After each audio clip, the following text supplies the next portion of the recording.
What's up, dudes? Welcome back to another episode of Rhomas Men's Team. Pretty simple. We are a group of guys helping each other make progress towards each other's goals. If you're new to the channel, awesome and welcome. If you want to help support the channel and join our pro team, head over to romasteam.com/pro, where you can contribute to us on a donation basis. We also give you access to exclusive content, mastermind groups, etc., etc. So anyway, hope you enjoy this episode, and we'll see you on the team.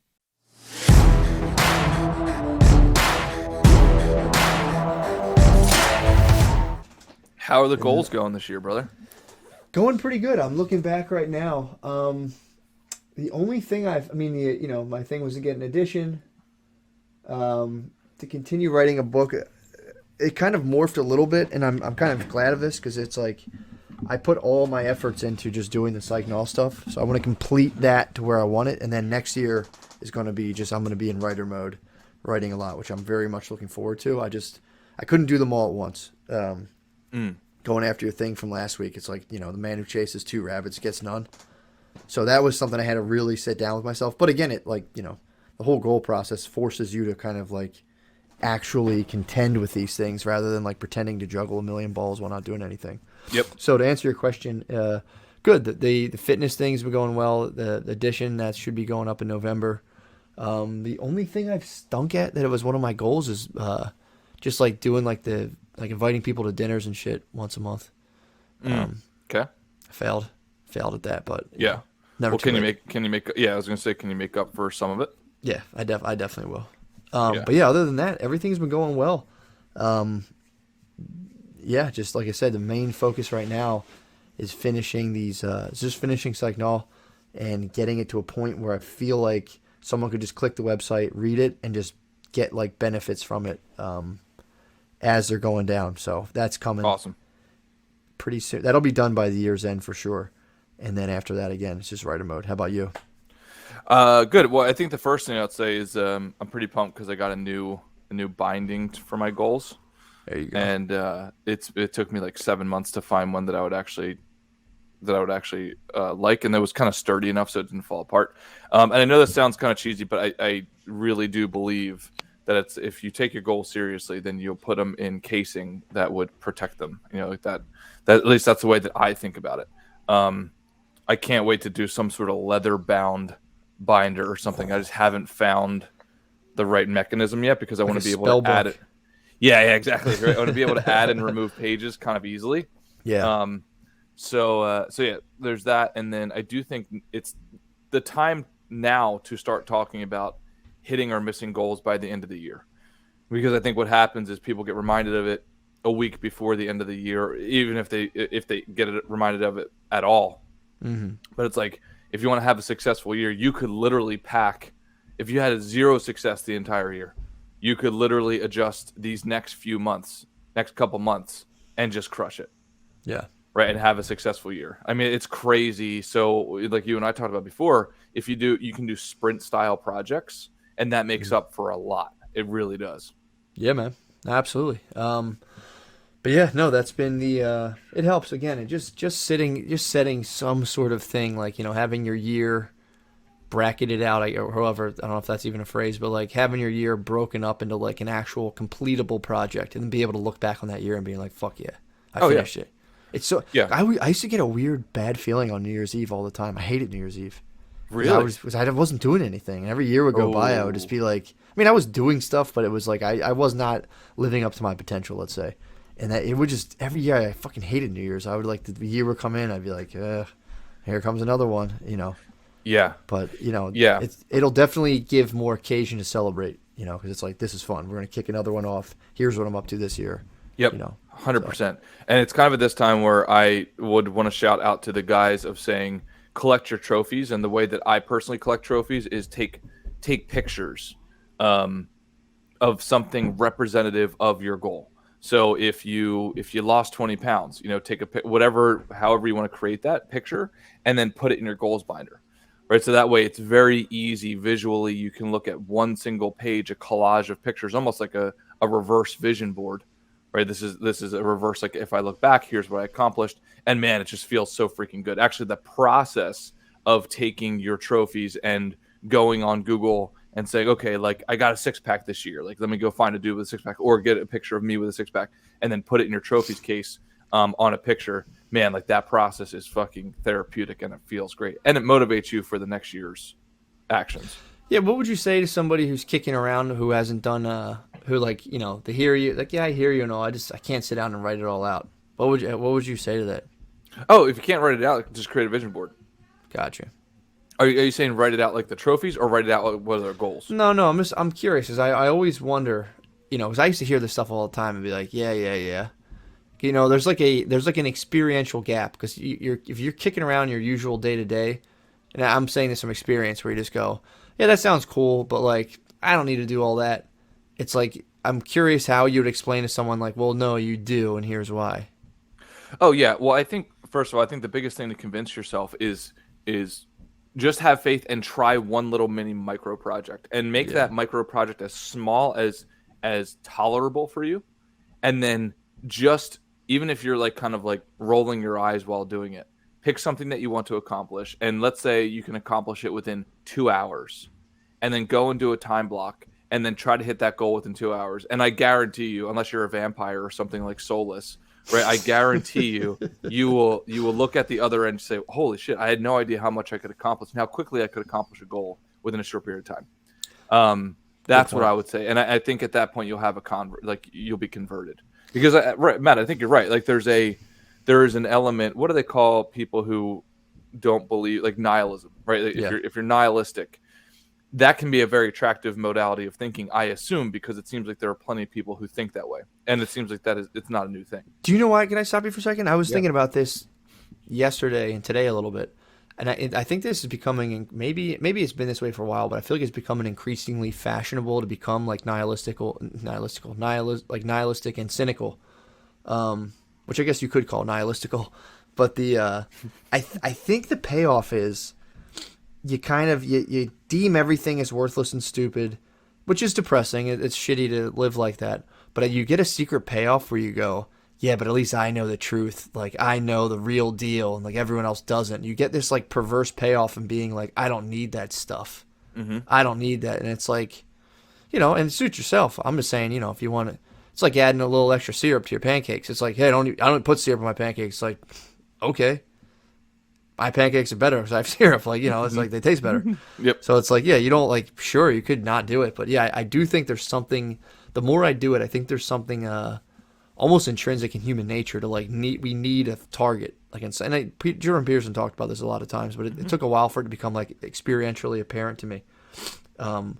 Whereas like if you don't have a specific thing you're working towards, it really causes a ton of disorder in your thinking, and like it causes anxiety. Like it's insane. But if you're just like, here's what I'm up to, here's what I'm doing. Oh, did I actually make progress on that today? I did. Okay, cool. And I've set like limits and parameters as to how much I can make in one day. So you're not like working yourself to the bone. Mm-hmm. Dude, it's like you were saying, give yourself a project, complete it, see how you feel.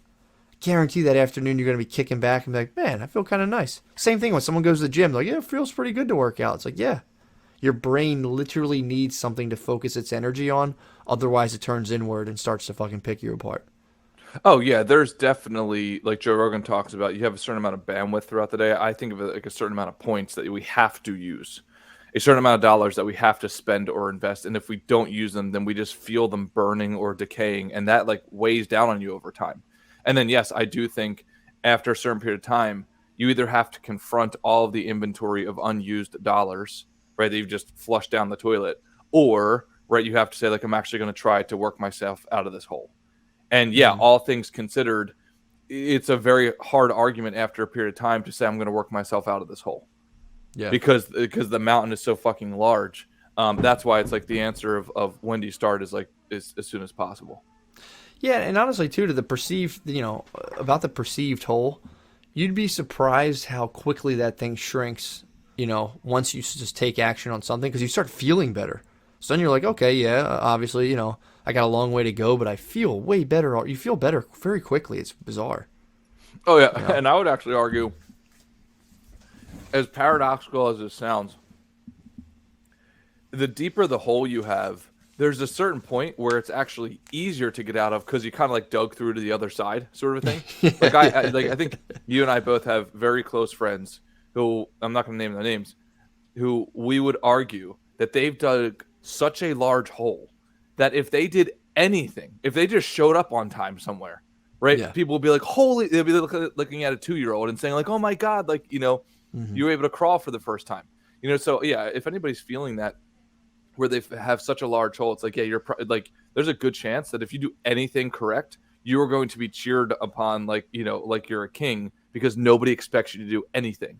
So I think that's kind of like this weird thing the universe has gifted us, is that like, even if you failed for the last 15 years, 20 years straight, that there's still major upside, arguably even more upside than somebody who's been on the right track for that same period of time. Yeah, man. It's like people will be, I know exactly what you're talking about. It's like, yeah, if you just turn it around just the slightest of bits, people are going to be so pumped on you and let you know that, to the point where, you know, it's like, it's very, you know, this is one of the things I could say is kind of binary, where it's like, you're either doing this kind of stuff or you're not. And I genuinely feel like when you're actively pursuing things like this, you're just way better off. Like, it's one of the things I'm very certain of, where it's like, yeah, if you don't, you know, if you just have, even if you just start with a vague idea and like that, but that's again, that's kind of where you can kind of get stuck, in my opinion.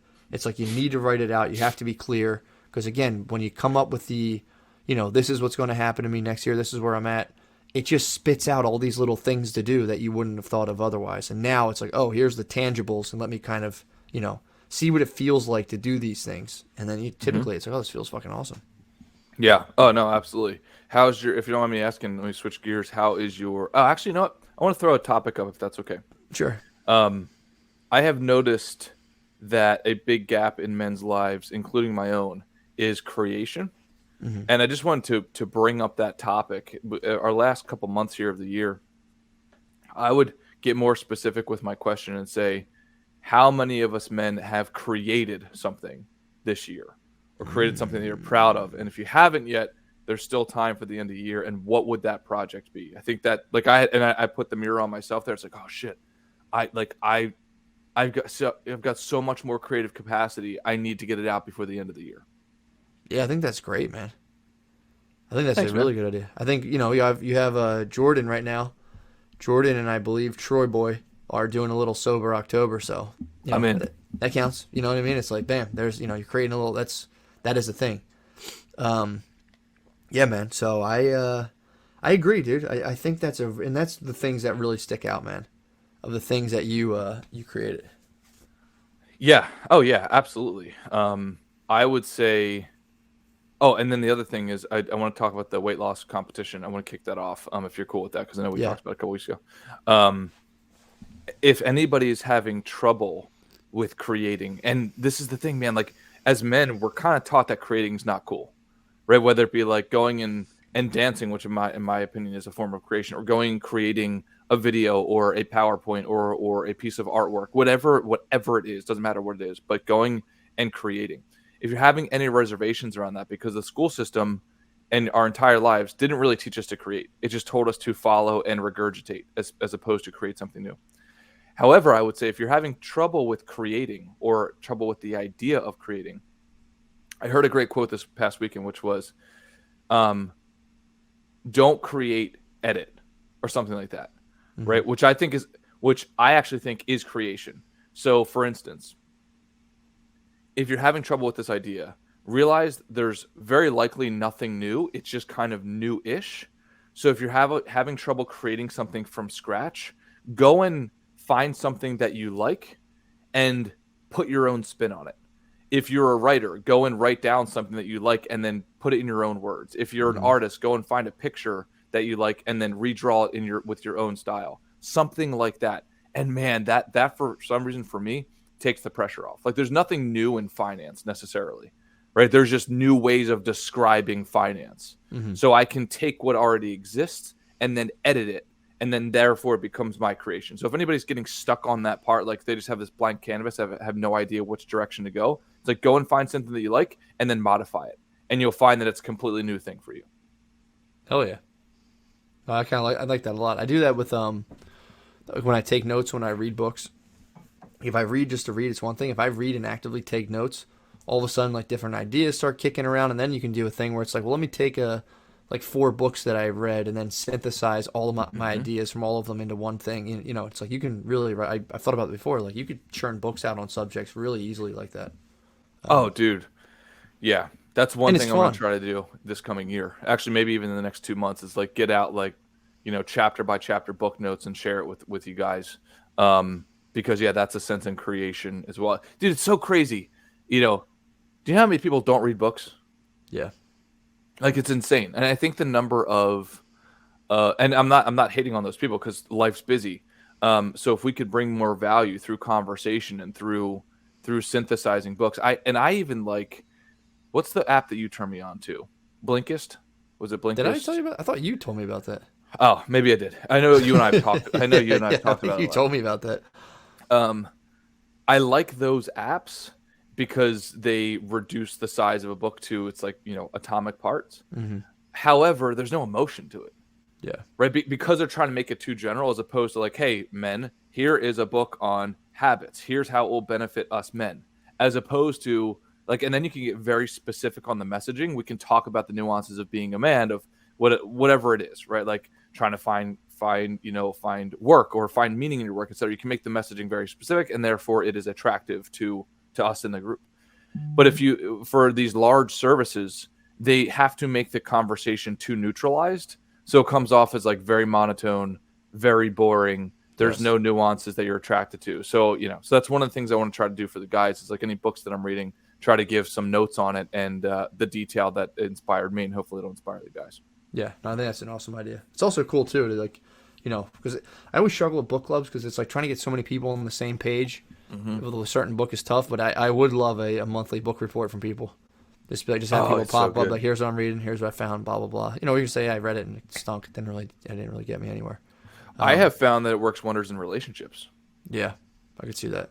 Like, but you're right. The issue is if you make the project too large and say, hey, we're going to read this book together, good luck. I've never been able to do that with anybody because schedules get mismatched and so on. Versus saying, hey, let's read a couple pages out of this book and then let's talk about it. Man, so there's an easy one topics for people. Yeah, if somebody's if someone's scratching their head, if you're interested in this, I would say just read a book and raise their hand and do a little book report on Rhomas. I would love that. I would love. Oh, dude, that'd be awesome. I would love it. I'm still dude. I have this out now. I'm talking about this forever. I'm still breaking this thing down, taking notes. There's so much stuff just in that one book. And the cool thing too, when you start reading books, even like getting like an Audible thing, that helps too. Just if you listen to podcasts, I don't have time to read. Get Audible. You can literally substitute podcasts for books. When you start reading, you're reading a book, then you hear about another book from the book you're reading, and that like, dude, I have not needed to ask for a book recommendation in years because I'm reading stuff and I go, they mention like a person, I go, who's that person? And you get a book on that person. Oh, what's this thing? You get a book on that thing. And it's like, it's pretty fun, man. Once you find your groove of like what you're genuinely interested in. I mean, it just, people always ask me, what's your favorite like comedy podcast? Like, dude, I don't even listen to them, to be honest. I just read Audible and like watch the intro for hours and I'm like, oh, cool. And then I just turn it off. Oh yeah. No, I love it. But it's like, dude, I'm telling you, man, if you're someone who's like, oh, I just, I don't really read, it's like, get Audible. That might be more up your alley, especially, people are listening to 4 hours of, all these different podcasts. Like, you'd be surprised. You find a book that, like, and again, the best thing I heard, I think this is a podcast you told me specifically, Wes, I would enjoy it. I forget the guy's name. It was this dude on Joe Rogan. I believe he was like an Indian dude or something. He was talking about letting go of the pride of finishing books. And just Naval Ravikant, I think. Yeah, that dude rules. He was saying, basically, like, let go of the pride of finishing a book, and just if it doesn't grab you, just ditch it and go read something else. And it's because there's so many books out there. It's kind of silly to like sit and force yourself through a slog of something. I mean, there is benefits to like kind of working your way through a thing and taking on a little bit of the slog, but to start out, just find the thing that grabs you to the point where you're just turning the page naturally, just like, oh my god, I got to shut it off and go to bed. So yeah. Yeah, I completely agree with Audible. I think for every book that I've actually read the words, I probably consume, literally the ratio is probably 10 books to 1. I consume 10 audiobooks to 1 read book. And I dealt with a similar level of anxiety not necessarily finishing, but yes, I have experienced like oh gosh, I have to finish this, I have to finish this, and I force myself through it. And then therefore it makes the process unenjoyable, and I'm less likely to repeat that process because now my associations are becoming negative. But I think something else that has helped me is I used to experience a decent amount of anxiety of, oh, I have to go through this book and I have to write a note on every single fucking page, basically. Right? Or I have to stop the Audible and I have to record my notes in the Evernote. And then what I found was, it's like, okay, well, what if I suspend that belief and I just say, I'm gonna try to get through it. I'm gonna try to treat the book as a conversation that I can't pause or reverse. So, and I'm gonna put on 2x speed. And that allowed me to get through a massive amount of books and reduce. And I said, okay, if there's ever anything that I really want to take notes on, a book that I really, really like, I'll go back and re-listen to it. But now I can get done 5 books in the length of time that I would have gotten done a half a book in the past, because I would constantly be stopping and thinking and then writing down. I think there's time and space for that. But when I find that I'm in that mode of like, oh man, I want to do this, but I want to get it perfect. Like, no, I'm just going to go and treat it like I'm at a coffee shop with Matt and we're having a conversation. I'm going to put the book on and enjoy it. And then, man, I found that incredibly released me a lot of my anxiety around listening to audiobooks. Yeah, and it's interesting, man, because it's like, it really does, the time if I haven't read all the books I've read, my view on the world would have been absolutely starkly limited, to the point where I almost am kind of like, damn, that's crazy. Like, just the stuff I've read this year have, I think, greatly changed my outlook, like 100% on like almost everything. So it's like, and I'm like, it's exciting for me, because it's like, well, I have the rest of my life to continue like studying and reading and doing all that other stuff. And it's just another thing to add to your life that can really pump you up. What's the last big aha you got from a book?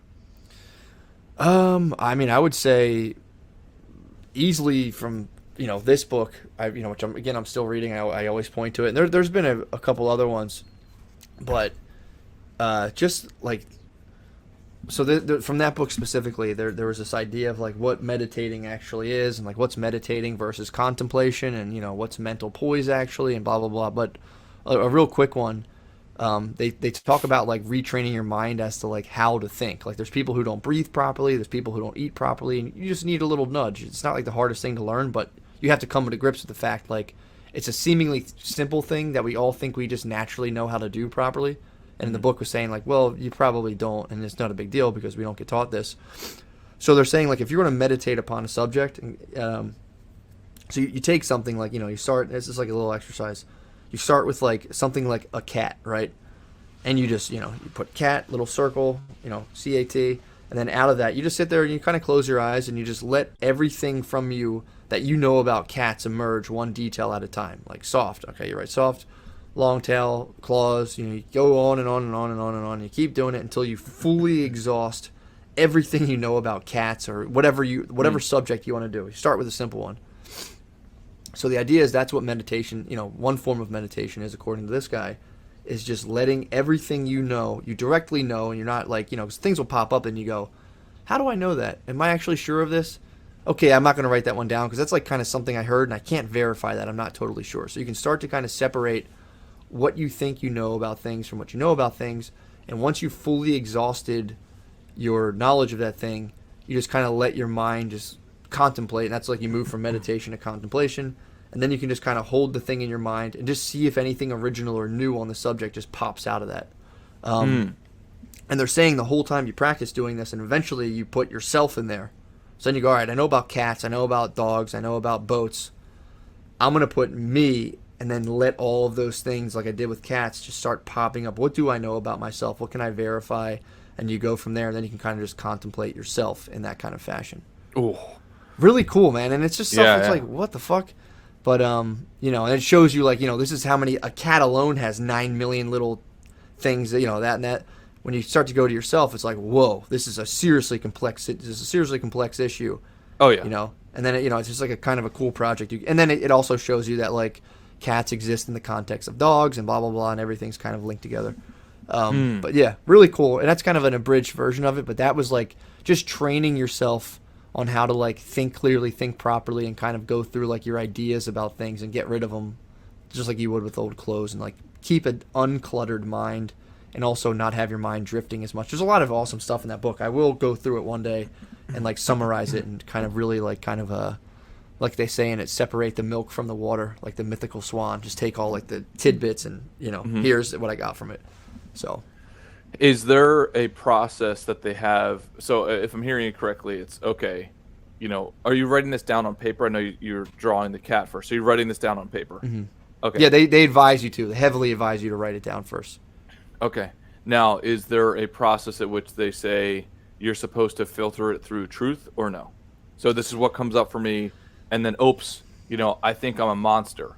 Well, that's Yes. not truth. And then do you separate this to the non-truth category? Okay. Yeah, because that's in the very beginning of the book. They talk about like right thinking and wrong thinking, and how that would, if you cannot verify it through your direct experience or like what they call a reliable witness, who would be like an expert. This is someone you feel is an absolute expert. You trust their opinion. If you haven't verified it through like one of those two channels, and then it's probably wrong thinking. Like you say, like, I could say like I don't think dogs have dreams. It's like, okay, I can't verify it. I don't know that. I think they do because I've watched my dogs like kick in their sleep. But it's one of those things, like how much you start to really boil your thinking down to like how much of the things that I believe are just shit that I invented in my head and never double checked. Oh, sure. So Yeah, I mean, it's 95% of stuff that humans say. If not yes, more. exactly. So Yeah. this is the ability to like start like as your thoughts come in. This is what I talked about in the second meditation video. Should be out soon. I'm genuinely, I've been like laboring over this thing, trying to get it right. And this is the week. I was going to release it this Sunday, but I said there's something missing, so I figured out what it was. But yeah, really learning how to just kind of observe your mind for what it is and coming to grips with the fact that you're most likely kind of out of touch with reality in a lot of major areas. It's just a painful process to undertake and figure out. Got it. Yeah, no, that's the thing. Every time I read a book, I would say, if I read a book for 10 minutes, I think every single time I get an aha out of it. Right? Like, and to your point, Matt, it's like, how many times have you looked at social media and gotten an aha out of it? I would probably argue very, very little, Yeah. Maybe once or twice a year or something like that. But almost every 10 minutes that I read a book, there's some sort of paradigm shifting, belief shifting thing that happens. Yeah. And it could be slight or it could be massive. And that's crazy. And if think about it, it makes sense, because the process of writing a book is, if you want to make a good book, you have to synthesize so many words and so many life lessons into a single page or pages. So you're getting, and if it's a really good book, you're getting the synthesis of somebody extremely intelligent putting his or her last 10 years into that book. So it's like Jordan Peterson, like he said, how long did it take him to write Maps of Meaning? It was like It was 10, crazy. it was something crazy. It was mean, like 10 years or something like that. Yeah, and he took every single sentence and put it in a separate Word document and checked that sentence alone then before putting it back. It's like, dude, I think you're 100% right, man. You're getting people who are putting just hundreds of hours. I mean, no, not even thousands of hours into, thinking about it, going over blah, blah, blah. And it's like, dude, I didn't know I was supposed to breathe through my nose until 2 years ago. Yep. That was good information to have. It's like, well, that's pretty good. Yeah. So it's like, you do that and you start to kind of like, the cool thing is it starts off slow. Like, I remember when I got Audible and, you're like, I'll look at this. I'll check this out. Eventually you find that you figure out what you're interested in kind of naturally, because you're just downloading stuff. Oh, that was cool. That leads to this. I'm in a groove with books right now, dude, where if Brittany hates it, my nightstand, it's this high. And I'm just taking one off the top. I'm reading like 7 at a time right now. But I don't, I just I dance back and forth between them. One will grab me and I'll sink all the way into it, pop out of it. Oh, let me get this one back. Dude, and when you do that, it's just, it makes, like, when we talk about, like, for me, like, I have to create content, it makes it 9 billion times easier. I always tell people, I'm like, dude, you have to read shit.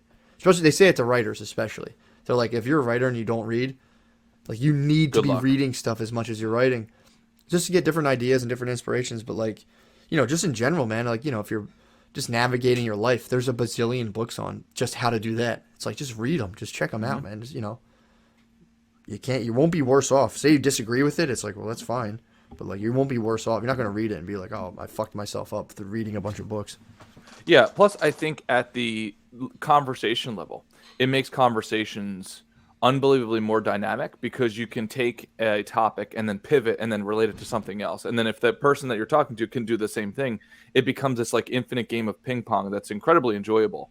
And you come out a different person after the conversation. You know, like I'm sure somebody's heard you talk about your aha that you got from that book. And it's like, oh, okay, that sheds a little bit more light, you know, in that tunnel. I think the most recent aha that I received from a book was the Jeff Bezos conversation. He gave a speech, and the speech was in this book, and he talked about how in life, you know, in baseball, right, swing for the fences, because you imagine the bases are loaded, and if you hit a home run, then you score 4 runs. He's like, that's true in baseball. But in life, where the analogy breaks down a little bit, is there are things in life and in business where if you hit a home run, you score 1,000 runs, right? So the action is extremely disproportional to the actual reward, and I think we forget that. Literally, if we think about our successes in life, it probably just comes as a result of, you know, 1 or 2 things. Like, oh, I got this job, and that was the reason that I got this, or I had this relationship, and that's how I got this. Like, it all stemmed from one thing. So the whole copywriting saying is, you're only one thing away, right? You're one book away, or you're one meeting away, or you're one, you know, relationship away from the North Star goal. So I think that book gave me that aha. It's like, oh man, what one thing do I need to be focusing on to hit the ball out of the park? Now, at the same time, my kind of reverse mentality around this is I believe in base hits. So I think if you consistently get the habits down, consistently get the base hits, that one of those ends up being a massive home run. Yeah. Like a massive home run. So I think I kind of have a hybrid, but at least that his Jeff Bezos's quote helped me develop a little bit more of a distinction of my own personal philosophy. And like I said, I get every 10 minutes I read, I get a little bit more distinctive on what my own personal philosophy is. That's true. So what was he advocating for? Like, I don't understand. Was he saying like in business you Take can risks. Oh, he was saying just go for. He was like, you know, it's one thing to have 4 dudes shuffle across the plate. He's like, in business you can hit, you know, a mega home run. So he was like, go for it. Exactly. So he was advocating for swinging for the fences. Oh yeah, 100%. So that's where it's like, oh, I really like that idea. I probably need a little bit of that. Like, okay, where do I need to be taking major risks, or at least calculated risk? Because let me reverse that. Let me edit that. I think a lot of us don't take the risk because we often dramatically undervalue the real payoff. I hear you. Does that make sense? Mm-hmm. Like it's 100 times the payoff that we actually calculate in our head because we're distracted by only calculating the downside. Mm-hmm. Do you know what I mean? I'm not going to go and talk to that girl, even though she's gorgeous and I know that she's smart and blah, blah, blah, all that stuff, because she might say no to me. So I'm only focused on the downside versus, well, she could be the mother of your future children. Right, this is the lady that you could die with. Right, that's an enormous upside that you're not exactly calculating at the time because you're just thinking of the downside of what if she laughs at me in front of her friends. I see what you're saying. You're talking about being in questing mode versus just kind of like playing it safe. Oh yeah, 100%. And by the way, when I read that, I actually heard that speech a long time ago, like a handful of months ago. That's why one of the reasons I did the seminars. It's like, okay, right, like, what should I be doing where this has disproportionate returns massively that I'm just not doing right now because I'm only thinking about the downside of losing some money, you know, that sort of thing. Mm-hmm. Yeah, and that's, dude, when you think about it, that's kind of, I mean, I love that. It can really start to geek you out when, like you're saying, like you've read a thing and now you just undertook this whole entire, you just launched this venture from reading a short speech or whatever. It's like, wow, it's pretty nuts, you know. It's just kind of like, damn. And the reason I think it's nuts is because it's like, you know, you're just reading a little thing, and then it can like drastically alter the fabric in your life in terms of like what you're doing and not doing. And dude, it's like, yeah, I highly advise people to, you know, start their own independent study. It could be fucking anything, dude. Mm-hmm. Like if I didn't have other stuff to do, I would study geology. I would love to study rocks. Oh my god, I would study the shit out of rocks, dude. But it's like, you know, I only have so much time. Yeah. It's like, you'd be surprised, man. Just learning about anything. It'd be good. Yeah. No, I mean, there's a lot to be said, and you're exactly right. Like these paradigm shifting things that you would never think. Because if I were to say, like, hey, Matt, there's different ways of thinking, right? There's different ways of thinking that you have no idea about. At least if you said that to me, my default would be like, nah, Yeah, right? Like I yeah. think exactly how I'm supposed to right now. And then Mhm. it's like every fucking time I read a fucking book, it's like, holy shit, I think massively different now, and that's crazy. And the amount of stuff that I was wrong on 6 months ago is embarrassing, but Yeah. it's true, right? It's just so Mhm. true. I would highly recommend the book The Laws of Success by Napoleon Hill, right? Mhm. Like that is just such a solid book. And man, like every other page that I read in that's like what I knew about myself was like basically entirely not true given this last page that I just read. Yeah. So yeah, man. Hell yeah. Is there Oh any yeah, books dude. that you would highly recommend to the guys? Right now, I'm trying to think. What is the? I like this a lot. I just finished this. This is fantastic. It's a guy. He's a Is that seeing is believing? Is that what it said? believing is seeing. Believing is seeing. It's an astrophysicist, slash math major, who gets really into kind of like paradoxical thinking and how he was like an atheist who through learning science and all of its paradoxes at like the quantum level kind of like shook up his belief that things are so cut and dry as science likes to think they are. It's really cool, but the main takeaway is that like we all have a worldview, and if we're not conscious of what exactly our worldview is, typically it's probably flawed in a way that won't sustain us through like the crises we'll inevitably face at some point in our life. Mm, So and then his idea is like if you can get your worldview down pat, it'll reveal different things to you that you weren't seeing before. That's why he calls it believing is seeing. And mm. it's super. It's like it's super easy to read, and it's full of like really cool stuff about like the universe and stuff. So I would say that was a cool one. And it's funny too. He talks about like how he calls these things like Titanic moments. How because he was like the worldview of the people on the Titanic who are building it. The captain and the pilot, the passengers were like, "This is an indestructible ship.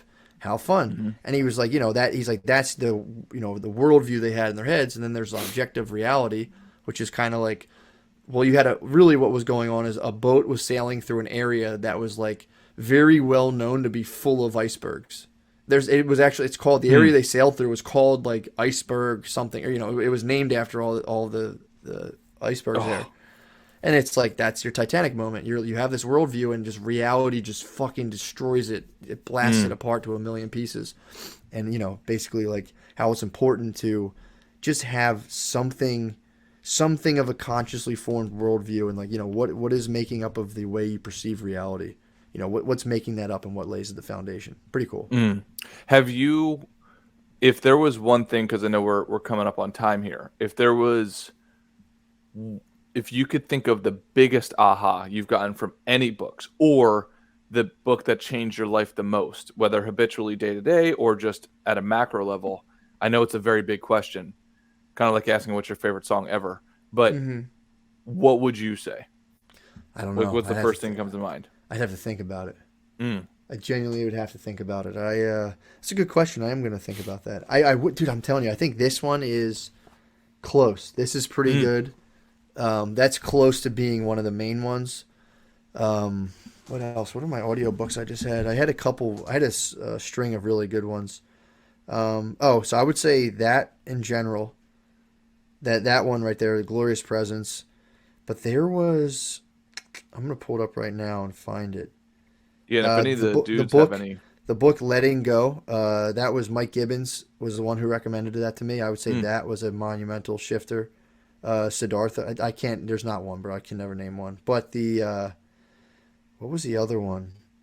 The Essence of the Upanishads. That was another one that I think was like that hit me with a couple topics. I was like, whoa, that's fucking awesome. So Letting Go. Yep. And the essence of what? The Upanishads. The essence of the Upanishads. Oh, sorry. Yeah. It's Upanishads. Got it. Okay. That stuff in general has been kind of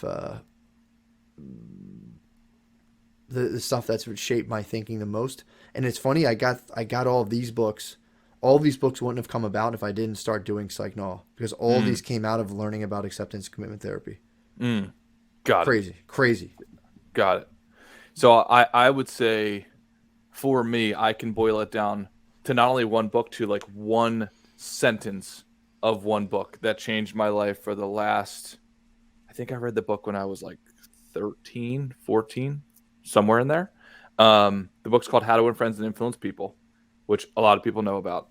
And the one sentence that I think is the most important sentence that I've ever read personally and most effective that I've seen from the world giving me back rewards is the sweetest sound to somebody is their own name. And ever since I read that, 99% of waitresses or waiters that come up to that serve me at a table or something, I always ask them, what's their name? What's your name? What's your name? And then repeat it back to them. And I try to do it with everybody that I meet. I write down people's names in a spreadsheet once I meet them. And dude, if you just take that on as an experiment in life, like writing down people's names, especially if you go to a gym or you go to somewhere where you're going to go repeatedly, and then you repeat their name to them weeks later when they clearly don't remember yours, right? And they say, "Oh, hey James, how you doing?" And then you not only say their name, but then you reference the conversation you had, like, "Oh, how's that jump shot going?" or something like that, because I know you were practicing your jump shot last time we talked. Dude, I can tell you, man, that changed my life, right, tremendously. So I have a variation of that. Everybody loves their own name, and everybody loves a cookie, right? So I've taken those two things. I've bought random people cookies, and you would think, right? You would like. I'll give you an example. The shirt that I got you, Matt, the Viore shirt. Yes. Right. So that's a store at this place called Fashion Island in Newport Beach. It was last Christmas or a couple Christmases ago. And I said, I'm going to get these people cookies because they were like super helpful with me, like the staff. I got them cookies. You would think that I got them each like a car. So now, literally to this day, years later, every time I go back to Viore, they give me the friends and family discount. What? Which by the way, right, Big saves me. Yeah, the last time I went there, it saved me $150. Jesus Christ. Right? For a couple cookies. That's how crazy it is. Like, I know this sounds so simple, but it's like call people by their name, ask them what their name is, and call them by it, and then buy them a cookie every once in a while. And you'll be like, I would actually love to hear if people actually did this experiment. If you have somebody nearby, like, go and buy them a cookie and see what happens. It's fucking crazy. The rewards that you get. Dude, it's crazy. It's absolutely crazy. Yeah. That works. I mean, that's irrefutable. If anyone, whenever, especially if Brittany gets me a treat every now and again, I'm always just like, dude. Ooh. Oh, dude. And don't make it like a little bitch cookie. Make it like a legit, like, go and find the best cookie spot in the city and go and send somebody a batch of those cookies or one cookie. It's crazy. Yeah, for sure. Even the most like hard, like I even feel like if you got this for, someone like Matt's dad, who's like a very like tough skinned dude who's, I guarantee if you give him a cookie, like he'll put a smile on his face. Yep. He's got the type 2 diabetes to prove it. yeah. He loves cookies. Oh, dude, like one of my mentors growing up, I worked from his landscaping, Mr. Grueller. He was kind of very similar to your dad, just like, and he was actually like, and super grumpy, like all the time. Just like, Obama, blah, blah, blah, right? That's all you need to say. Yeah. Dude, you get him a cookie, he's like, "Oh, cookie." Like that's literally how he would change it. Oh, like, thank you. Yeah. Oh, yeah. No, I think that's that's something I have to get better at people's names, man. I'm really, really, really bad. Brittany's, thank God, my wife's really good with that, and she like goes out of her way to do all the stuff you're talking about. She does. She goes out. But you have friends, and that's another thing too. This is I guess it's the same topic, but we have like all these friends in our neighborhood now. It's just because of her doing exactly what you're talking about. She'll stop random people on the street and be like, "I like your shirt. Where'd you get it?" Blah blah blah blah blah blah blah. Next thing you know, we're like at their house for dinner, and I'm like, "What the fuck? How do you do that?" Yeah, and it's forced me now. I have all these people now that I see constantly. I have to like remember their names. That was something I always I put off, but I've been making an effort in it. It is nice. Oh, dude, so nice. She's also doing another thing in the book, which is give a sincere compliment. Yeah, she does it all the time. That book is unbelievable. Like, it just talks about the basics, like remember their name, call them by the name, give them a sincere compliment. But I don't even do a lot of that stuff. I just remember their name and then give them a cookie when I can remember to do it. Man, dude, I've had people give me referrals. That literally, I'll give you an example.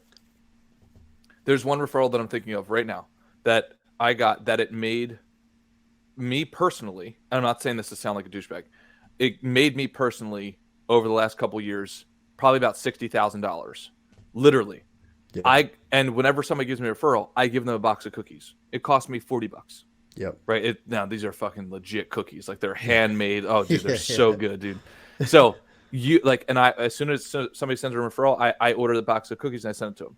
You would think that like I gave them half of my the money that I made. That's how excited they are that they get cookies, right, dude? I'm telling you, man. So somebody listen to this, please give it a shot and report back to us on Friday. Like you will see how much you brighten somebody's day.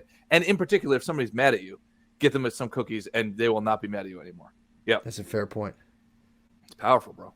Hell yeah, that is Anyway, powerful. That's dude. the aha that I got from How to Win Friends and Influence People. Damn, that's fucking awesome, man. Mm-hmm. Well, dude, hopefully everyone, got used to it. I think that is something to pump the people up, man. It's like, really try to start.